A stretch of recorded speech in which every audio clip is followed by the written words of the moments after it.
Ladies and gentlemen, boys and girls, waiters, daters, and verb conjugators, welcome along to the Joe Spiver YouTube channel, where we discuss books and little else. And we are rapidly approaching 3,000 subscribers, folks. So welcome one and all.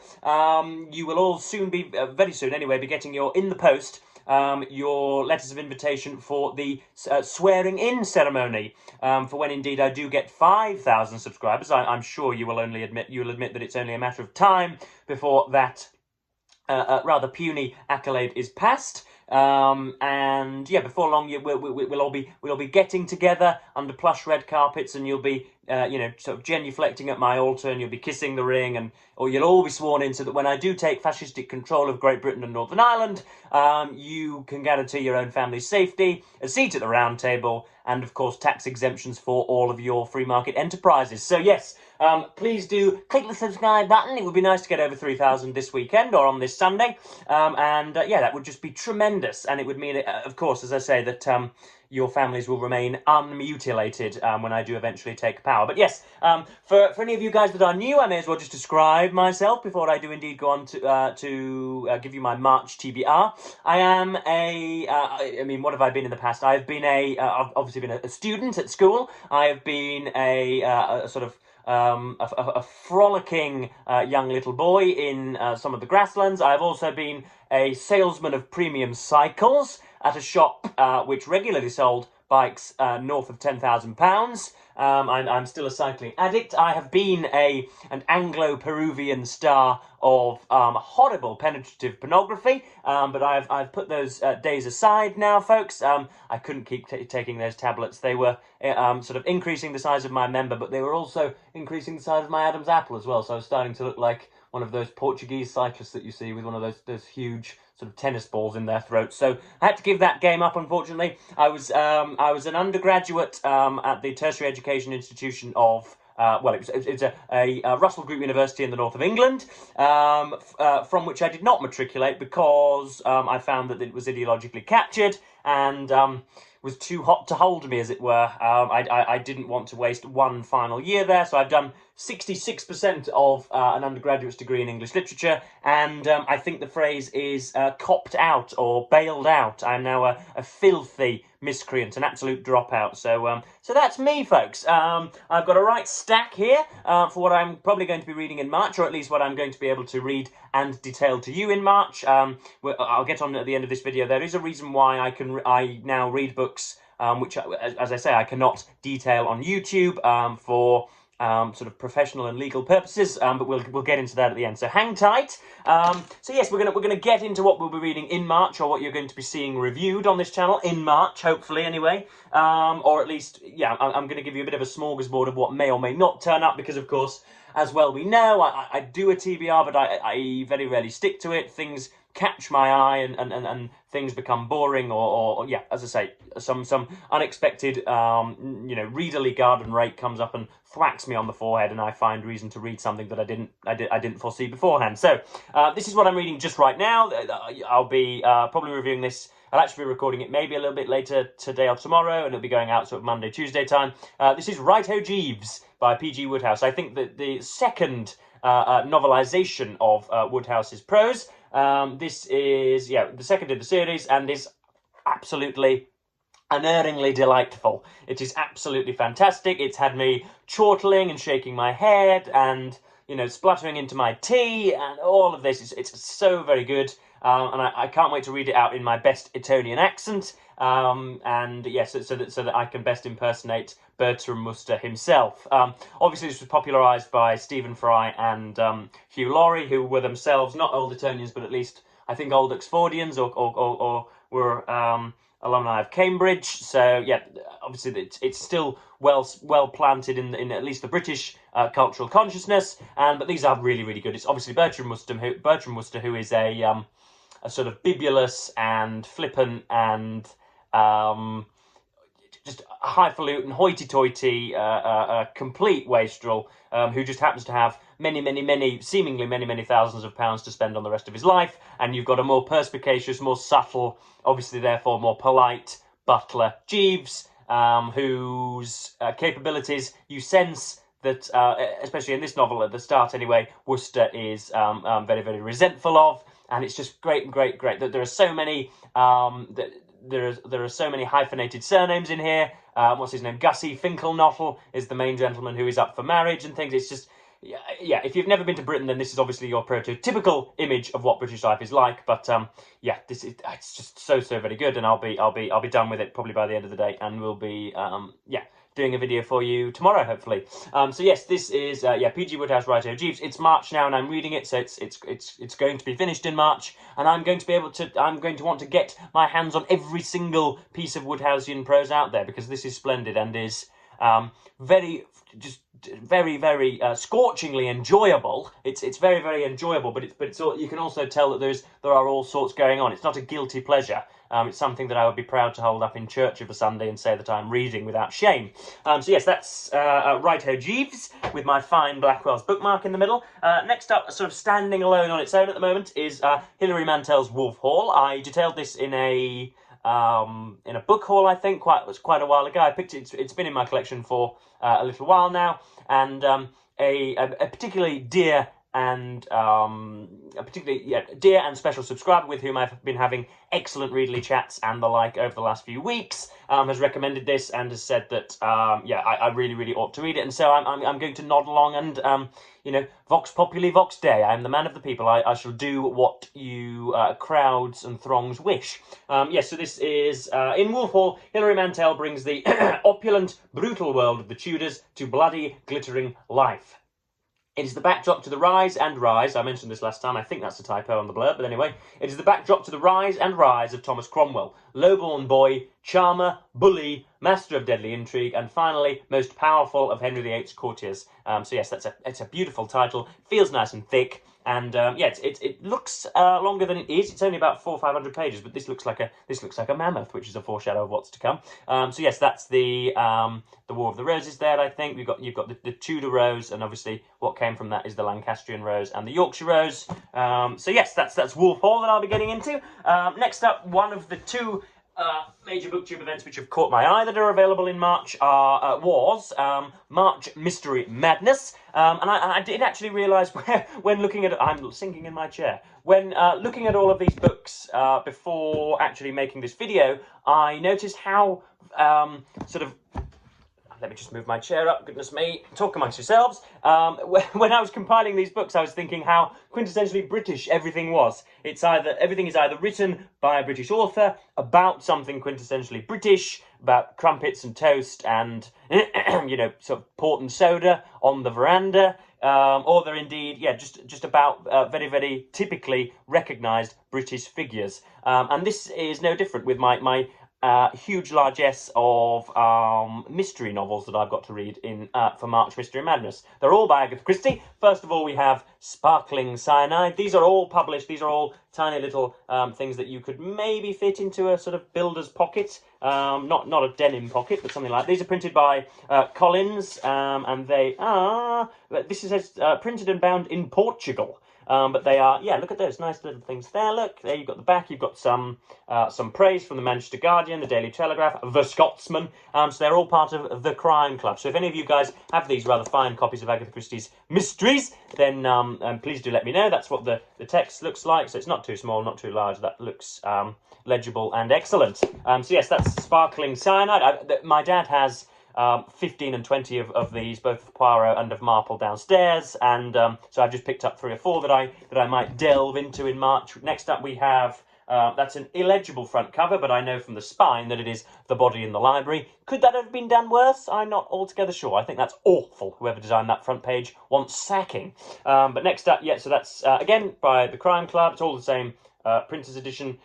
This trademark in the minds of discriminating readers has long been identified with the best in detective fiction. For many years, the Crime Club has been steadily supplying an avid and ever-increasing public. Each month, the Crime Club publishes 1 selected book and 2 others under the imprint of the Gunman for the entertainment of detection enthusiasts. A glance at the partial list of Crime Club authors below will show that not only is the Crime Club unusual for its strong list of established authors, but that it is also, more than any other organisation, works steadily to develop new and worthwhile writers. It also works. Anyway, so yes, that's the body in the library. I thought that was going to describe the body in the library then for me, but it didn't. It just described the publishing house. So yes, the body in the library is a marple, if I'm not incorrect. I am, of course, I've never read a single word of Agatha Christie's fiction or non-fiction, anything that she ever wrote, but I am very aware with some of the plot twists of the mysteries, because they are on ITV3 every single Sunday afternoon, and Mother did indeed bring me up on them. So whether that's Peter Ustinov and David Suchet as Poirot, or Margaret Rutherford and the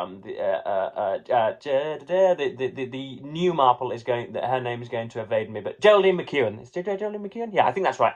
For the two Marples, they were my most significant. I think even Angela Lansbury did one, didn't she? But next up we have the Cityford Mystery. This is probably my favourite one to to watch at Christmas.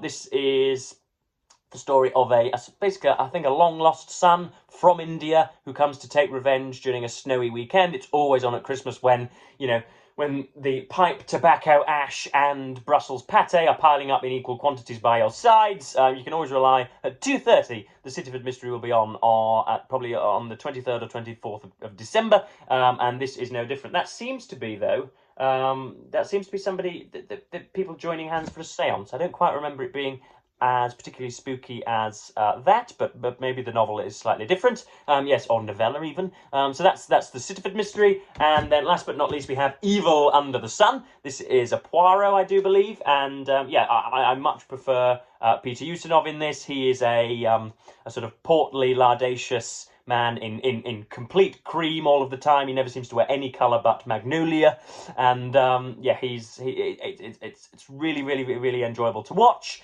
I do like Death on the Nile, which has seen a new recent adaptation on Disney Plus with not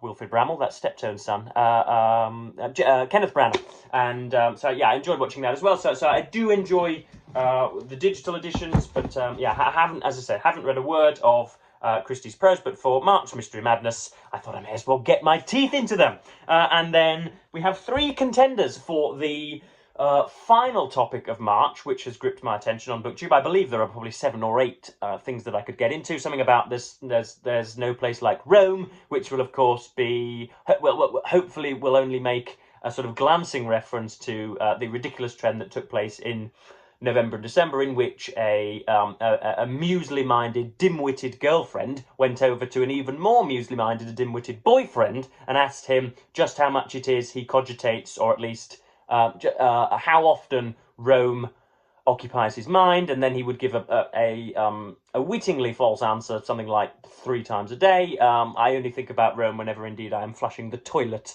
Because of course we were still throwing it out of windows when those guys were having a sort of lovely therapeutic baths. But yes, there's no place like Rome when people read fiction or non-fiction about Rome or set in Rome. I may read Shakespeare's Julius Caesar, for example. I think I've got a bit of Gibbon's Rise and Fall that I could get into, but that's just going to be too much, unfortunately. But we do have 3 contenders for the other event, which is March of the Mammoths. You know me, folks. I like big books, and I cannot lie. I like to grapple with them, as Mr. Peterson might say. So I've got 3 contenders that I could get into. I think the yardstick for a mammoth is anything at or exceeding 800 pages in length.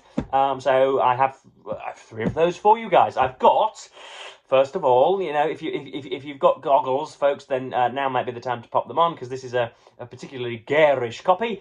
This is Charles Dickens' Our Mutual Friend. I have made no secret of my parental disapproval of Charles Dickens on this channel. I think he's trying far too hard to please whenever you read him. I think he creates gargoyles in his characters.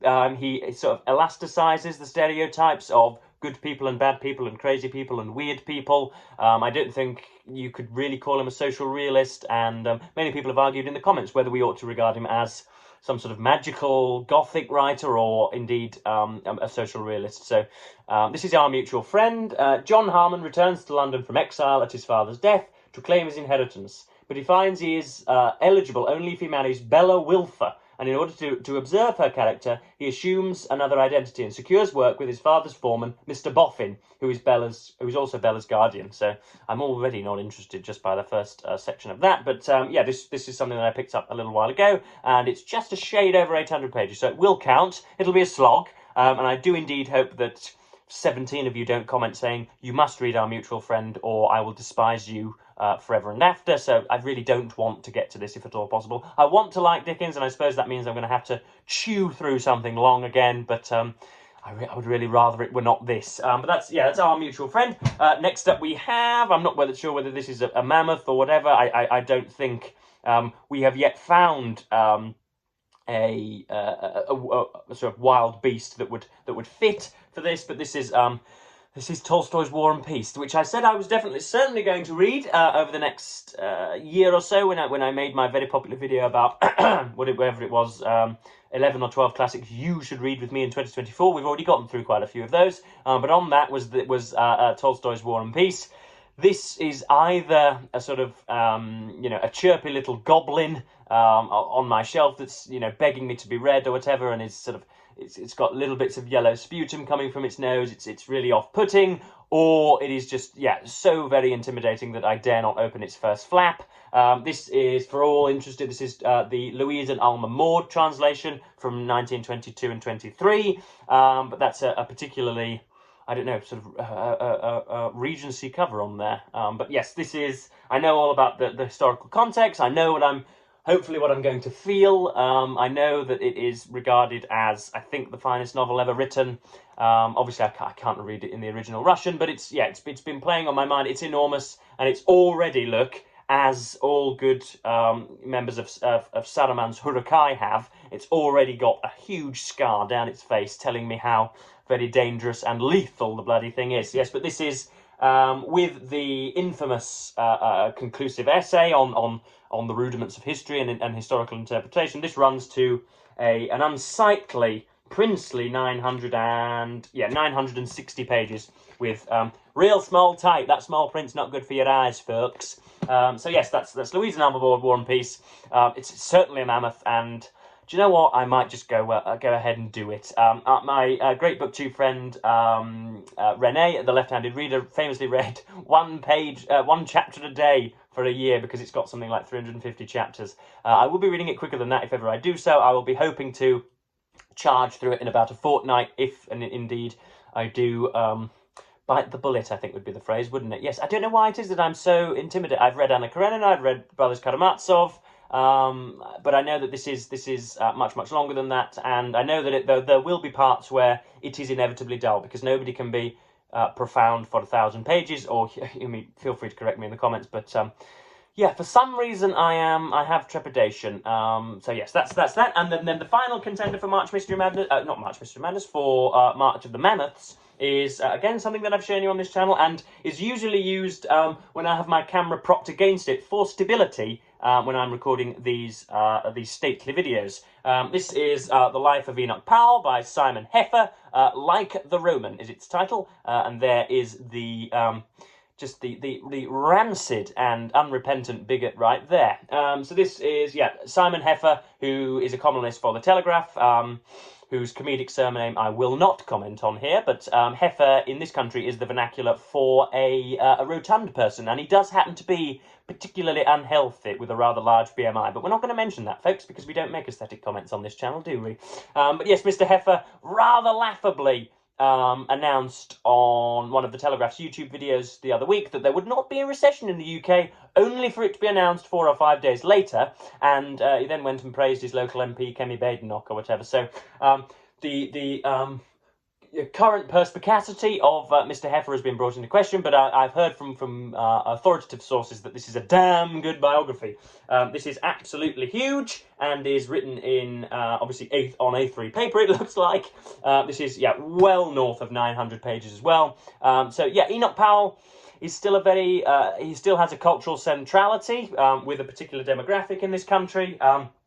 It is not rare to be in a pub with people drinking either malt whiskey or indeed John Smith's finest bitter, for them to be saying that Enoch Powell has been somehow not exonerated but proved correct, and that you know, somehow hordes of the East are coming to replace us. That is a vile conspiracy theory, which you might well say that Mr. Powell was instrumental in perpetuating. He is very typical of that person who is a very rational man, a very well-educated man. He was a supreme scholar of Thucydidean Greek, I think. You know, just smashed through the academies and university. Was unbelievably precocious, and yet just was at his base and at his bottom, as it were, pardoning the pun, was just a complete prejudiced bigot, essentially, that didn't like and thought that by virtue of somebody's different skin colour or geographical origin,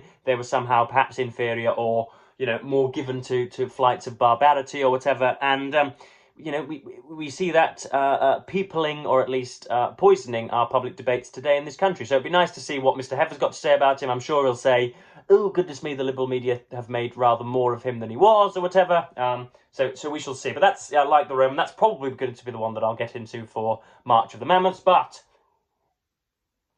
the reason that I cannot detail some of the other stuff that I might be reading for March is because, as well some of you know, I am now an official syndicated columnist for a US literary journal, run primarily by our erstwhile patron and pariah here on BookTube, Mr. Steve Donoghue, and I am being given some very fine review copies from some very fine publishers. When their books are 2 and 3 weeks, you know, before they're being published, I'm getting them through the mail. So I'm going to be, you know, and I think it would be, what would it be? Would it be? It's not criminal, but would it be? Would I be on thin ice if I were to read a book and promise a particular outlet my thoughts on it, and then just go and emblazon them all over the internet with my prevarication, as I usually do on here? I think that would be injudicious. I don't think that would be courteous. I think that would be somehow wrong. It sort of makes me itch a little bit that I would write an 800-word review for a particular outlet and then just go and talk about it on a separate site, on a separate entity. So yes, I'm going to be reading hopefully books on Formula One, hopefully books on UK government politics. So yes, that will be damn fun as well. But this is now in excess of 22 minutes, and I'm going on, as my family do indeed describe it. So yes, that pretty much wraps up me for today, folks. Please do comment on everything that I've showed you today. Hopefully I haven't been boring. Hopefully that I have, hopefully that I've made this a lively one. So I'm going to say thank you ever so much for watching BookTube, and goodbye.